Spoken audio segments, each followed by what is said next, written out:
Fair use has always been an important facet of YouTube content, and some of the biggest controversies surrounding YouTubers have involved copyright law in some form. However, these situations tend to be more recent and involve larger beloved creators, so they're more likely to already be well known and widely publicized, unlike situations that occurred back when the internet was more of a wild west of content, and when how copyright should be handled on YouTube was more of a debated topic. And when combing through these older copyright stories, I stumbled across one from an unexpected source that was so bizarre in its details that it felt it just had to be cataloged somewhere. So this is the story of the Electric Slide copyright lawsuit, and saying any more than that will spoil the best details, so without further ado, let's try to unravel this. The protagonist of our story is Kyle Machulis, a then 27-year-old software engineer. He had graduated with a degree in computer science from the University of Oklahoma in 2002, and had interned at Microsoft and worked in companies like Mozilla and Autodesk. He has a lengthy portfolio of homebrewed projects, with a common theme being reverse-engineered game controllers and producing mechanical feedback from unconventional inputs, like making a break course song using an algorithm being fed Twitter messages, and programming Snake to be playable through an exercise bike. Though his most long-lasting passion has been implementing technology and digital interactivity into sex toys, in a field classically referred to as dildonics. He's been running an open-source software used to implement this technology since 2016 called buttplug.io. I won't try to make a joke about this, I just respect the hustle. Another detail that's more important to our story is that Kyle is an open furry. He's even performed tests of his less risque projects at certain furry conventions he's attended. One of these events would be FurCon 2007, hosted in San Jose, California from the 18th to the 22nd of January. At this event, he would socialize with con-goers and do all the activities normal people would do at furry conventions, including attending a small concert for the furry-led band Sub-Level 3. The day after the convention ended, Kyle went home and began uploading clips he had recorded from the event to YouTube, including performances in a showcase of the space during the concert. Ignoring the 240p, these videos are a good showcase of the environment and the con's overall energy. My favorite part of this video is that there's someone in the crowd who is literally just Minnie Mouse, which doesn't break any rules, I guess. After uploading these, Kyle most likely forgot about them and continued living his life, but little did he know that these videos would put a target on his back, and not in the normal way a furry existing usually does. On January 29th, Kyle's channel would receive a copyright strike against one of these concert videos, not from Sub-Level 3,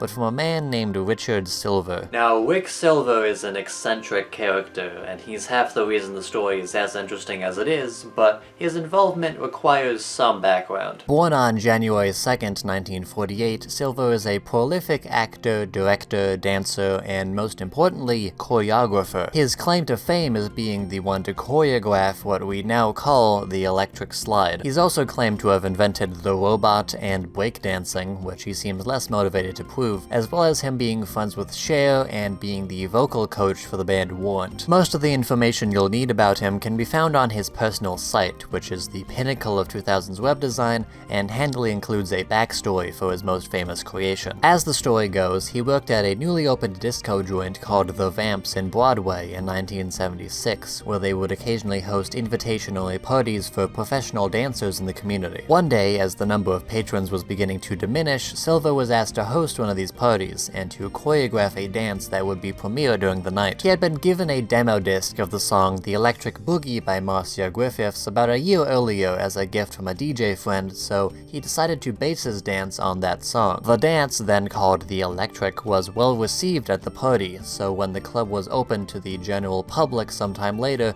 Silver began teaching it to their patrons almost every day. But after the first day of teaching, he had a dream about the consequences that might come from teaching the dance. I had a dream that night that somebody was going to take the dance and start teaching it incorrectly, and it was going to go around the world incorrectly, and I was going to spend the rest of my life trying to correct it. In my latest dream, God spoke to me and told me that he was pleased with my life and that I would be the last person to be uplifted in the tribulation, and he wants me to dance through the pearly gates. When I dance through the gates of St. Peter doing the electric slide, those joining me will be able to get in with me, and those doing it incorrectly will fall by the wayside. I was in horror as I saw people falling into the pits of fire, being sliced down by blades because they didn't get the steps right.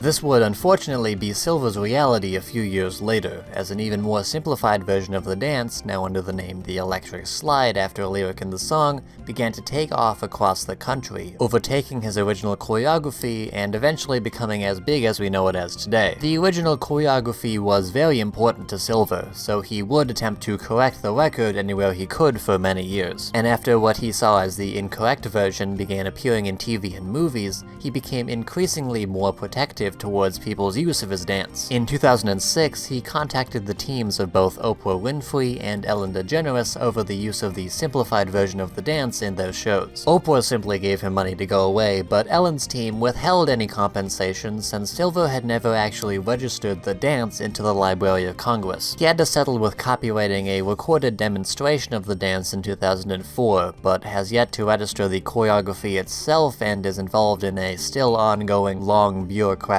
battle to achieve this. Despite these troubles leaving his creation legally ambiguous, Silver was incredibly passionate about setting the record straight, often to a strangely litigious extent. And the advent of the internet would both exacerbate the incorrect version's spread and give Silver new avenues to correct the perceived error. One might say electric avenues? In early 2007, Ric Silver began taking down videos that used the simplified version of the electric slide from YouTube, and one of these videos was Kyle's concert footage. One part of his video showed a few audience members performing the electric slide very whitely for about 10 seconds before moving on, and this was apparently enough for Silver to strike the video. After the shock from the strange nature of the takedown, Kyle's circle began looking into anything else Silver had done similar to this, and this would be the first time his actions were given any public scrutiny. It turned out another guy named Rob Lathan had performed the electric slide while on stilts on the Today Show, and had his video of it taken down by Silver a few days earlier. Rob would take the strike in stride, poking a few jokes on his blog before moving on, but it still showed that this wasn't the first time Silver had done something like this. They had also found an email posted in 2003 of Silver threatening legal action towards a dance tutorial website made by some teacher in North Carolina. The email claims that this teacher had been classed as a co-defendant in a lawsuit Silver was taking against several production companies who made movies using the electric slide, since they had similarly either used the incorrect version or hadn't been given permission to use it in general. And according to Silver's website and in interviews,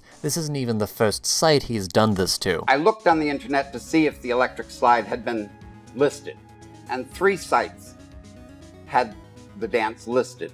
And I wrote to each one of them asking them to correct the choreography. So when I came in 97 and said to these 3 sites, "You've got it wrong," one guy wrote back to me and said, "Who do you think you are? Get a life." The other 2 didn't even answer me. Keep in mind that these are only the examples that are documented anywhere, but they still show that Silver would go to any lengths to stifle the version of the dance he saw as incorrect, even if it meant threatening legal action or abusing YouTube's copyright system. And another thing to remember is that this is all months before what we know as the Content ID system was implemented onto YouTube, so the most anyone could do at this time was submit a counter notification and cross their fingers, and the only way any real action could be done is if a team of lawyers magically dropped into someone's lap.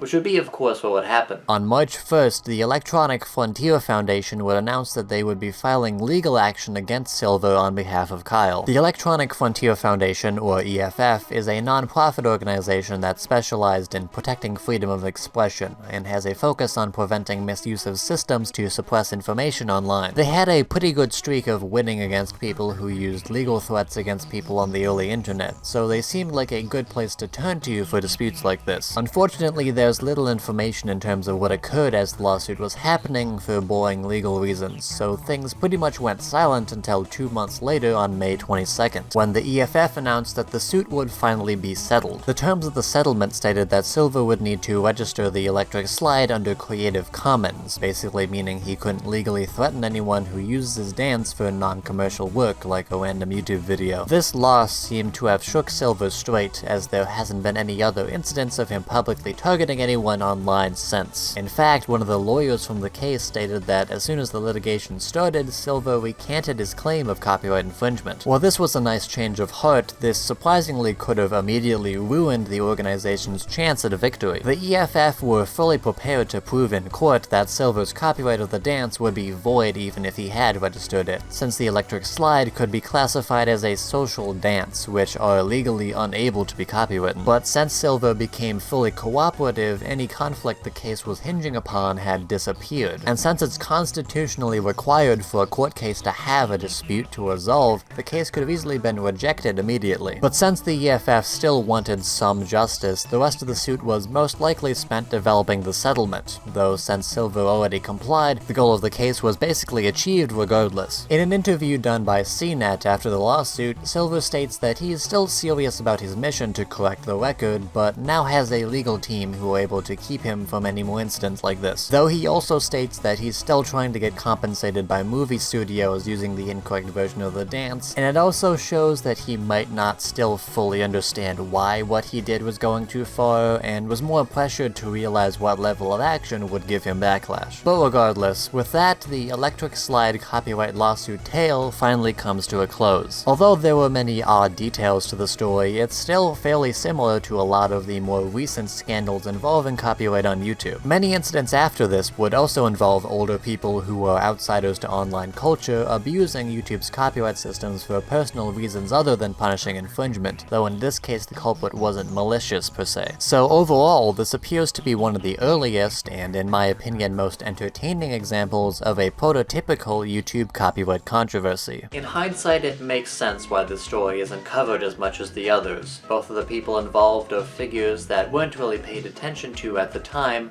and with both how early this happened in the site's history and with how easily it was resolved, any big impact this could have had was subdued. Everyone involved has either moved on with their lives or is 80 years old and legally can't get in any more trouble, and the situation as a whole has been relegated to a rarely discussed footnote in YouTube copyright history. There might not be a lot of meat to this video, but just know that I was very excited to share this story after I went down the rabbit hole of researching all of this. I'd found this story originally since it's one of the only things that's listed on the Electric Slide's Wikipedia page, which, for those curious, yes, Silver has edited to brag about his accomplishments. On the surface, it just seems like another YouTube copyright dispute, but the full story that the 70-year-old creator of the Electric Slide got sued and lost because he struck down a video from a furry convention is one that I felt needed to be shared with as many people as possible. But with all that being said, that was the story of the Electric Slide copyright lawsuit. I hope you enjoyed the story as much as I did, and be sure to like the video, because all the cool kids are doing it, and you want to be cool, don't you? And be sure to subscribe, or else I'll shove you into a locker like the bitch you are. And I'll see you all in the next video.